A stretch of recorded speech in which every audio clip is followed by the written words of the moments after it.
voilà, des poches avec justement la dîme ainsi de suite. Mangez. Paul a dit, votre fin sera selon vos œuvres.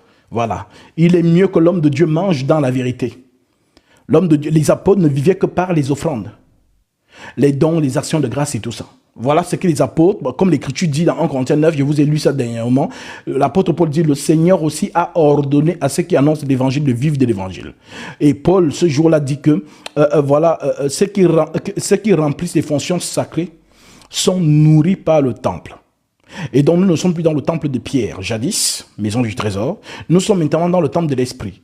Et si tu demandes à un chrétien bien enseigné qui est le temple du Saint-Esprit, il va te dire que c'est lui. Alors si c'est lui le temple du Saint-Esprit, c'est donc lui qui doit nourrir l'homme de Dieu. Voilà pourquoi Paul cite cette écriture en Corinthiens chapitre 9. Le Seigneur a ordonné à ceux qui annoncent l'évangile de vivre de l'évangile. Ok? Donc c'est normal que l'homme de Dieu vive, voilà, de son troupeau. Comme Paul le dit, celui qui paie un troupeau se nourrit du lait du troupeau. C'est écrit en Corinthiens chapitre 9. À moins que vous êtes des faux chrétiens qui choisissez les écritures qui vous plaisent. Et les écritures qui ne vous plaisent pas, vous les balancez. Vous n'êtes pas chrétien dans ce cas-là. Vous pensez être chrétien. Le chrétien ou la chrétienne est celle qui marche dans les instructions et qui met les instructions en pratique, comme Jacques le dit. Nous avons lu cette écriture. Ne vous bornez pas seulement à écouter la parole, mais à la mettre en pratique. Ok? Donc, voilà en ce qui concerne justement comment l'homme de Dieu mange aujourd'hui.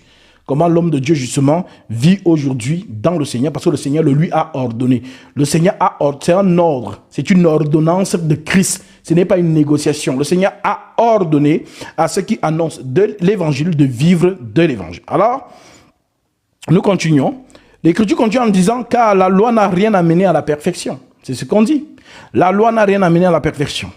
Introduction d'une meilleure espérance par laquelle nous nous approchons de Dieu, et comme cela n'a pas eu lieu sans serment, car tandis que les Lévites sont devenus sacrificateurs sans serment, Jésus l'est devenu avec serment par celui qui lui a dit, le Seigneur a juré, il ne se repentira pas, tu es sacrificateur pour toujours selon l'ordre de Melchisédek. Donc la messe ou encore le culte de Jésus ne finit pas. Ça ne finit pas. Le sacerdoce de Jésus n'est pas transmissible. Voilà pourquoi c'est le prêtre éternel. Donc c'est là aussi qu'on peut vous montrer toutes les dimensions de Jésus-Christ. Jésus-Christ en tant que le Père éternel, Jésus-Christ en tant que le Fils, Jésus-Christ en tant que le prêtre, Jésus-Christ en tant que serviteur. Donc tous ces aspects, un seul esprit opère toutes choses. Voilà pourquoi on peut voir les quatre êtres vivants. Voilà, un face de lion, l'autre face d'homme, l'autre face de l'aigle.